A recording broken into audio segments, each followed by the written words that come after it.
আজকের video about hair care. Healthy long hair প্রত্যেকটা মেয়েরই স্বপ্ন থাকে। Hey everyone, welcome back to my channel.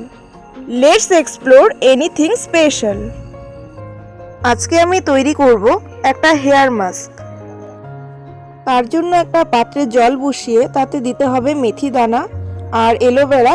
আর জবা ফুল ছিল না বলে আমি জবা ফুলের পাতা দিয়েছিলাম, তোমরা চাইলে জবা ফুলও দিতে পারো।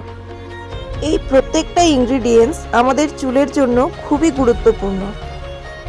5 মিনিট জাল হওয়ার পরে ঠান্ডা হওয়ার জন্য ওয়েট করতে হবে।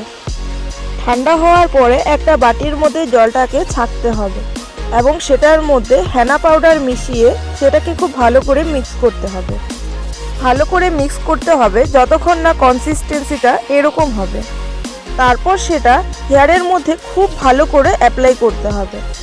চুলের মধ্যে পার্টিশন করে করে সেটা তোমরা অ্যাপ্লাই করতে পারো। প্রথমে আমি হাত দিয়ে করার চেষ্টা করছিলাম, কিন্তু পরে আমি টুথব্রাশ ইউজ করেছিলাম। তোমাদের কাছে যদি গ্লাভস থাকে তো অবশ্যই গ্লাভসটা পরে নেবে। আমার কাছে গ্লাভসটা তখন ছিল না, তাই আমি এভাবে ইউজ করছিলাম। চুলের গোড়াগুলোতে খুব ভালো করে অ্যাপ্লাই করবে এবং তোমরা চাইলে চুলের লেন্থের মধ্যেও অ্যাপ্লাই করতে পারো। এই মাস্কটি তোমরা মান্থলি 1-2 বার ইউজ করতে পারো।